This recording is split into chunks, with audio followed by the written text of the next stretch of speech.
Hello, my name is Johnny. Welcome to another Marvel Character Talk. Today we're going to have a look through this Bronze Age Avengers issue. The 100th issue features just about everybody that was Avenger at one time up to this point in time. If you'd like, please subscribe, hit the notification bell, like, reply, and share. There's the back cover. Let's take a look at this. This is Barry Smith before he was billing himself as Barry Windsor Smith. Avengers assemble, and we do mean assemble. The mightiest 100th issue of all. 20 center, June 1972. Got the Marvel blue banner there with that. We've got a vision here in what was the cover corner. And they've got that just floating right at this point in time. Thor, Captain America, the big three for Avengers. Let's take a look at the cover. This one's in pretty nice state. This was unusual in a way because at this point in time,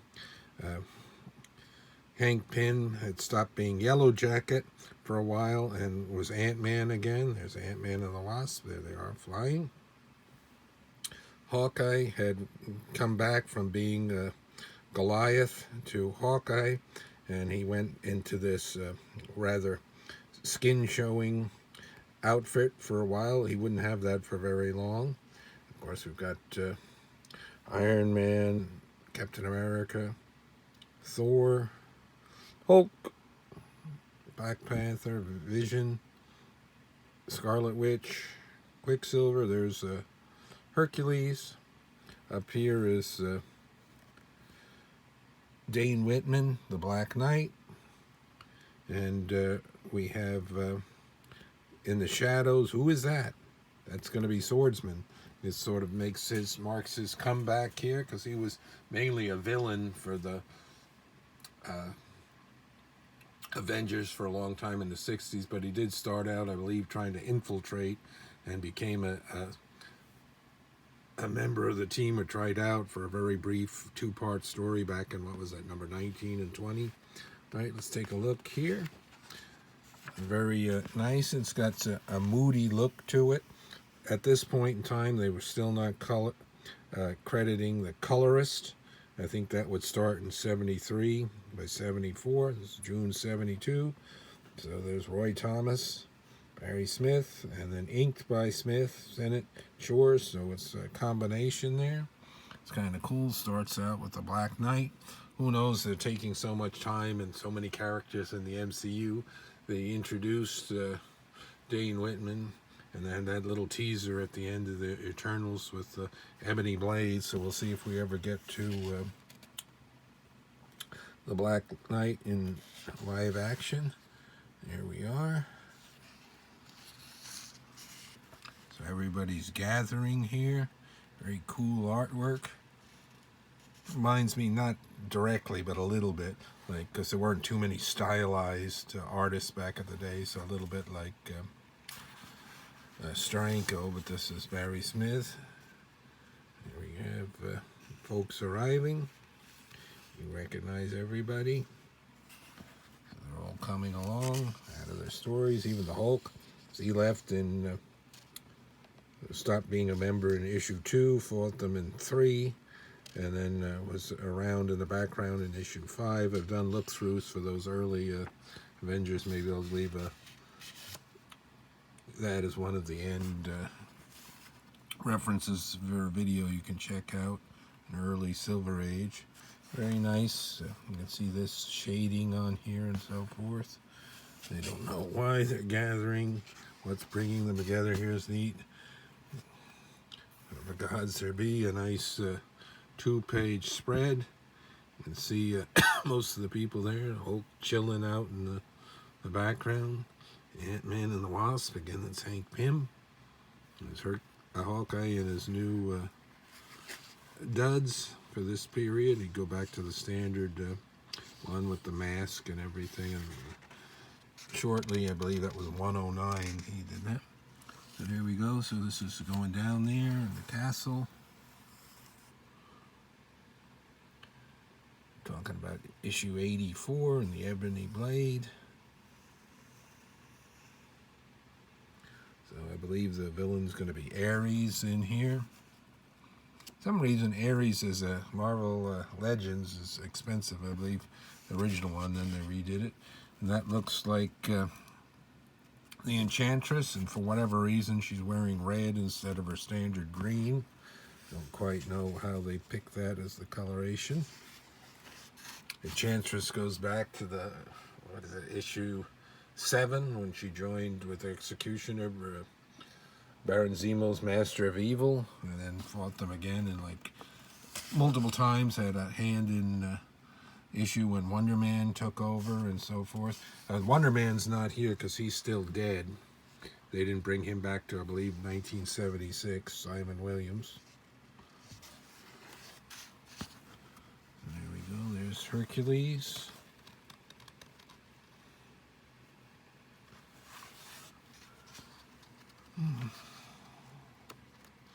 Well, this was one of the first comics I completed the entire run up until the current time when I was collecting them, issue 1 on up.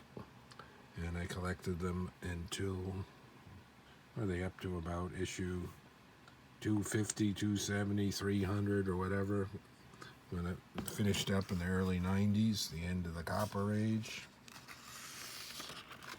They had already spun off, had 100 issues of West Coast Avengers, which I always liked because that featured Hawkeye. And it's cool that one of the ancestor Black Knight, that original type helmet there. Talking about Thor's very first special.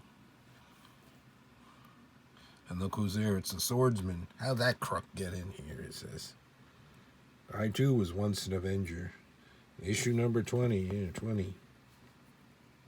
So that's kind of cool. So that started him bringing him back. Got a neat cover, I think it's 114 with him and the Mantis. And then you can see they've got a long letter in here. And then they're answering it. But the Kree and Skull War were just over. Kind of a whole, this guy going through a whole overview of what was going on. So they kind of picked some cool letters talking about what was going on. Enough said. Fendi. All the hep talk, Stan Lee that always had. There you go, nice artwork. So you get lots and lots of Avengers at the time. There's Wanda and Black Panther. And what's Black Knight's horse name? Is that Aragon or something? Not sure if that was the same horse that Valkyrie had later in the Defenders, because the Black Knight would get turned somehow into stone and would be out of action for a long time, and then Hawkeye would try to find him. And eventually in the 80s they brought Black Knight full-time as an Avenger, and I think he was actually the leader for a while in the late 80s or towards the early 90s. Here's what's going on here.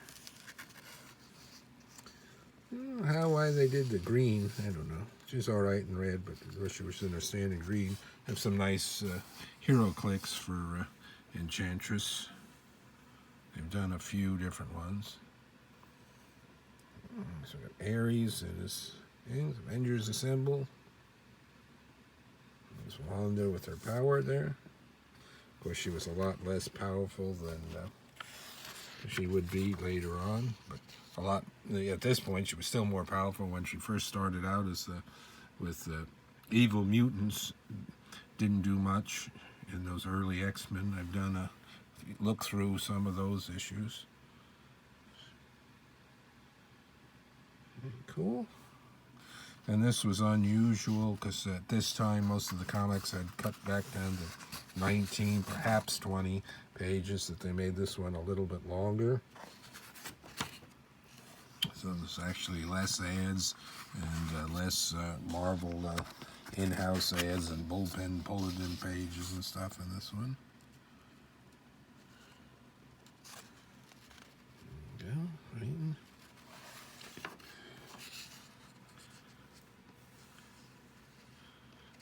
He's got the lance. He's instead of just using the ebony blade.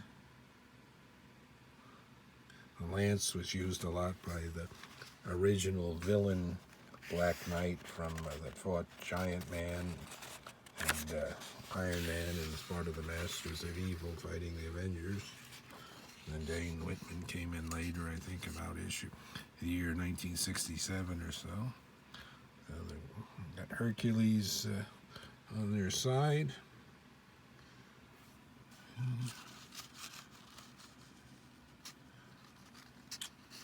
Vision is here, but he's playing background on this, not featured too much. This is page 22 and 23, and here we go. Mighty Avengers in our little letters page. We'll be back next issue. Enough said. A very cool look at a neat centennial issue, 100th anniversary. Of course, the Spider-Man had a neat 100th with all the villains on a white on black cover, and a lot of villains fighting on Fantastic Four 100. Fantastic Four 100, I think, 1970. Spidey was 71, and the Avengers got to the 100 in 1972. Till next time, more Marvel character talk. Thanks for taking a look through this issue.